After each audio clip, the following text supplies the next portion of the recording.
Today we're going to be looking at some creepy unsolved mysteries in TikTok. In 2004, a woman jumped out of this building, and to this day, we have no idea who she was. So, the building in this photo is known as the Wembley building located in London, but today it also goes by the name of the Wem Tower. So, just before 9 a.m. on October 29, 2004, a woman entered the building. She was alone when she entered, and she was described as being petite, approximately 5'1", and of African descent. She was then seen getting into the elevator going up to the 21st floor. When the elevator doors opened, she then entered the cafeteria and went to sit at a table by herself next to a window. Witnesses who saw her said that she went to go buy a coffee and then spent the next several minutes smoking a cigarette and looking through the newspaper. Then all of a sudden, the woman was seen getting onto a table, opening the window, and then jumped. Oh Her body no, was then discovered in the River Brent just outside the building. But that's when authorities awful. attempted to identify her, they had absolutely no idea who she was. The woman in question didn't leave any sort of ID behind. What we do know is that these are some of the pieces of jewelry and a watch that she was wearing. She was also seen wearing a maroon leather jacket, as well as a black turtleneck, black pants, and black boots. And she also had a bag that said CPNY, which most people seem to think means Central Park, New York. Authorities also found a little bit of money, some cigarettes, and a 7-day bus pass. But the most interesting piece of information that they found was this painting. The woman had laid it onto the table right before she had jumped. And although authorities have attempted to identify the painting over the past several years, they have been unsuccessful. As they interviewed witnesses and people who worked in the building, they learned some new information. Mainly that this building was not frequented by tourists, and the building was only really used by people who work there, especially the cafeteria. There was no sort of outside marketing for the cafeteria, and it was mainly used by the workers. So authorities and everyone else found it extremely odd that no one was able to recognize this woman. A few other witnesses said that they did see her before she had jumped and that she did seem to be distressed. Oh god, that's And just last awful. year, authorities released a photo based on her autopsy. And to this day, they're still looking for answers about who this woman could have been. So if you know who the Wembley woman is, contact this number or email below. That's so awful, isn't it? And yet again, it happened so long ago. That incident happened in 2004, so how old was I in 2004? I think I was maybe around about 1.5-ish. It's quite crazy to think that something like that can happen and people don't know who it is. They don't know who the woman is. They put like a photo of what she looked like, but like no one has ever came forward to tell them who she was. That's so sad, isn't it? Because it's like obviously she was going through something, but then it's really creepy to think that like no one's ever came forward. Does her family know that she's missing? Because she was someone's child. That was someone's friend, someone's cousin, someone's child. It's really eerie. This is sad, but that painting freaked me out so bad. I know that painting did look a bit eerie, didn't it? If we look at it, it's basically got like loads of faces and then like a blank face. Is there like a reason behind that? The painting being faceless and her being unidentified is so chilling. It kind of makes me think was she maybe trafficked? Something like that. I don't know. It seems to give me like some sort of symbolization. Like it symbolizes something, but we don't know what it is. And yet again, it's the fact that like no one ever identified her. We don't know who she is. Someone must know her, hoping her identity will be found. I'm hoping as well, but yet again, it's just so sad that like all that time's went past. How many years have went past? Nearly 20 years. I don't know how old she was, let's say like 25. She would have basically been about 45 now. She could have had kids, a family, a husband, wife, etc. But nobody has ever discovered who she was. This is the devastating case of Kylie Rodney. On August 6th, 2022, 16-year-old Kylie went missing at Prosser Family Campground in Truckee, California. Kylie attended a school party with more than 100 kids, but it's alleged that older people also showed up, which made a lot of the teens uncomfortable. Kylie texted her mom right before midnight and told her that she would be home in 45 minutes, but the following morning, Kylie's mother got super worried when Kylie was still not home. One of Kylie's friends said that she was with her the entire evening until she decided to go home at 12:20 a.m. Police searched Prosser Lake for more than 15 hours but were unable to find Kylie's vehicle. But on August 21st, a group of divers who go by the name Adventures with Purpose decided that they would help look for Kylie. It didn't take the group of divers much time to locate Kylie's car, only 14 feet underwater. The car was upside down and Kylie's body was inside. The investigation is still ongoing and the autopsy results have not been released yet. So what do you guys think happened to Kylie? Was this a tragic accident or was there foul play involved? To me, that's very suspicious. So the police searched for 15 hours, but a pair of private divers were able to find it very quickly. That's a bit weird. When they found the car underwater, Kylie was not in the driver's seat, but the back seat. Front windows down, definitely not an accident. We do know that she did contact her mum, saying that she'd be home in 45 minutes. So did something maybe happen where she was in the car and someone tried to get in? Or like, I don't know, something happened with the car where it like reversed? I don't know. Seems like an accident, could have fallen asleep while driving. But would she really have, you know, would she have gotten into the car like intoxicated? I don't know, that's a bit weird. And it's also the fact she was in the back seat. It's quite sad that she was so young. Yet again, we don't really know what happened. It could have been a really horrible accident or something sinister. I don't know, let's say like someone like got her in the back seat and then closed all the windows. That's a possibility, or maybe it just was an accident. This is a case that I find genuinely haunting. It's quite scary. Today we're going to talk about the unsolved case of Trevor Daley, who disappeared on the 8th of December 2000 in Dublin in Ireland. Oh my god, these cases are so old. 2000. That was 23 years ago. I wasn't even born and this man was missing. It's quite crazy how cases go like that. You know, something could happen in like 1990, but like no one ever finds out the answer. Obviously someone done it and they knew it, they done it, but they never come forward. That night he'd been at his work's Christmas party and he was walking home. But before he'd walked home, he decided to stop in at his work to have a brew. If you don't know what a brew means, it's a cup of tea, with the security guard that was on shift at his work. He also stopped there so he could grab his umbrella as it was chucking it down. And the reason he had to walk was because there was a taxi strike at the time, meaning he couldn't get home any other way. That must have been terrible for the family, because think of it, if the taxi strike wasn't going on, he wouldn't be missing. Yet again, situations like this, it always feels like these people are in the wrong place at the wrong time. He left the office and headed to walk home, but he never made it home.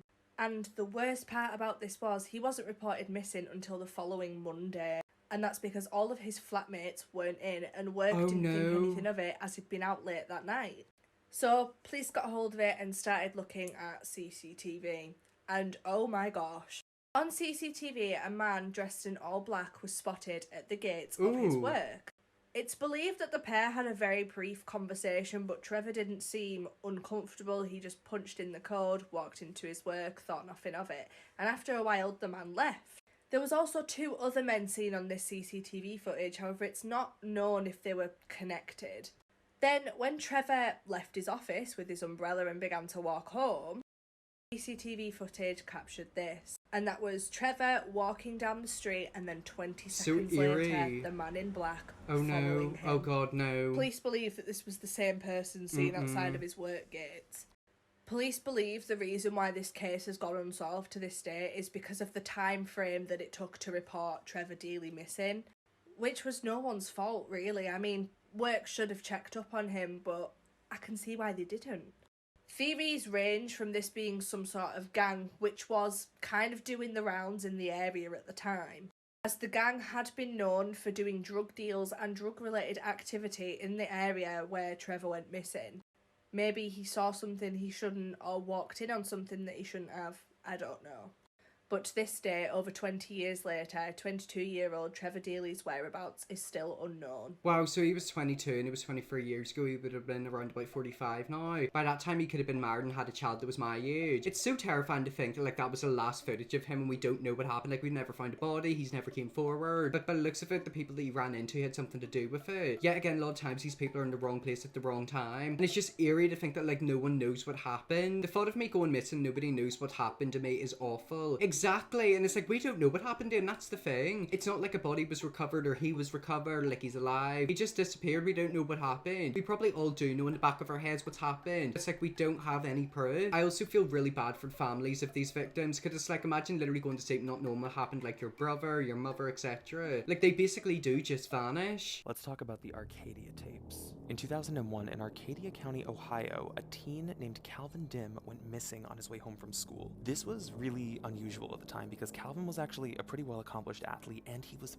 very tall for his age, so whoever did overtake him and abduct him was either a larger person or a group of people. So for like weeks, this investigation goes cold until a VHS tape is mysteriously found at the doorstep of his parents' house. The VHS was compiled of various different clips of unknown people in different masks who were just staring into the camera. But there is one clip in this video that had the words Cal, short for Calvin, edited into the VHS. This was pretty definitive evidence for the police that whoever made this video either knew where Calvin was where they had him in their possession. Police would end up finding this frame, which showed a person in a black tarp, presumably with their wrists and ankles tied. Investigators believe this could be Calvin, and what's even eerier is they think this was shot in the woods behind his house.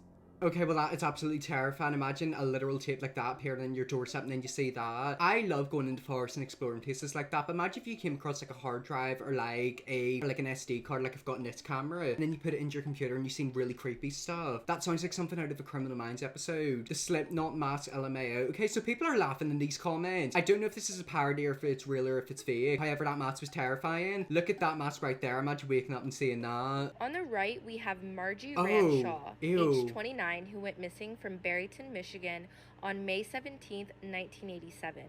And on the left, we have an unidentified person who was found in Toledo, Ohio on June 16th, 1987, almost a month after Margie went missing.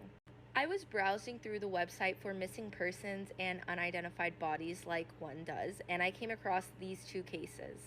Taking a closer look at the reconstruction compared to the missing person, I would say there's a lot of similarities between the two of them. For Yeah. instances, Ooh. their mouths are very similar, and also the nose shape.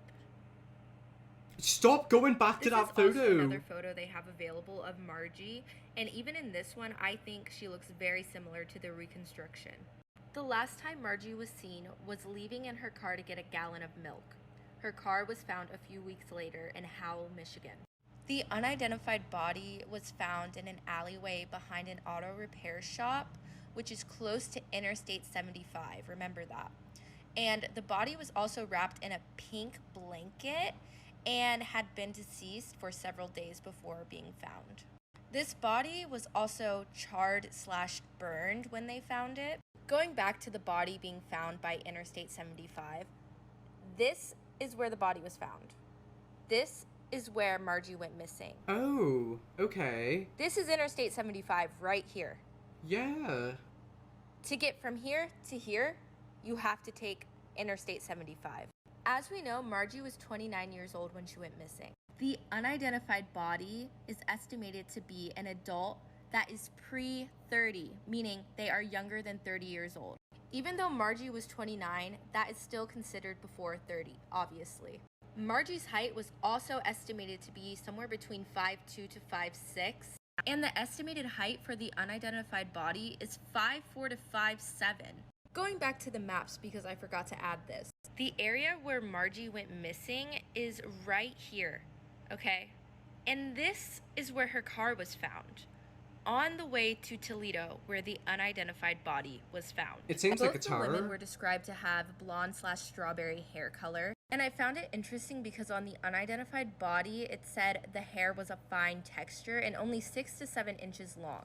Looking at the photo of Margie, it's obvious she has fine hair, but she doesn't have 6 to 7 inches long hair. Her hair's very long. Maybe someone But cut remember, the unidentified body was burned/charred, meaning it is very much possible that while Margie, if she is this unidentified body, was being burned, the hair could have been burned off as well. That is all I have to share, but could Margie possibly be the Jane Doe? By the looks of it, it is her, and that recreation was terrifying. But yet again, that body was somebody. Whether it was that girl or not, it was somebody. Has anyone ever got charged for that? When was that, like 1987, something like that? That was like a good 20, 30 years ago. Someone's just done that and got away with it. I hate the uncanny valley vibes from the reconstruction photos, lol. Exactly, it's like them photos are proper terrifying. But yet again, like it makes you wonder, is that actually her? It's quite weird how someone can just go missing. Could they maybe do like a DNA test in the body if they've still got it? I mean, DNA is a lot better now than what it was back in the day. Hiding in the comments from that reconstruction, bro, exactly. Like I couldn't look at it, it was terrifying. This is the suspicious unsolved mystery of Kyla Porter.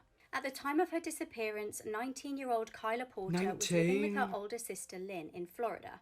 After her fiancé was jailed on substance charges, she had moved from Georgia to be with her family. This is awful. This is a 19-year-old. This girl is younger than me. I'm 20. I cannot imagine having a fiance age 19 and then going missing. That's awful. Her family report that she used to leave for a few days at a time, but she would always stay in touch with them. At 10:30 p.m. on February the 15th, 2008, Kyla rang her sister to say that she was at a party and would be coming back in around an hour's time. No one actually knows where she was at the time that she placed this police call, and heartbreakingly, she never made it home. After 2 weeks of not hearing from Kyla, her mum reported her missing. Her mum said that police did not take this seriously at first because Kyla had been known to go away on her own. They always do this. Police always do this with these cases. They never take it serious, and then whenever it is time to take it too serious, it's too late. It happens all the time. Every single time. And they told her to wait a week and then come back to them. Worryingly though, Kyla's belongings were all at home. This included her clothes, her bag, and even her ID. Kyla's mum called a friend that Kyla had said she was with at the party,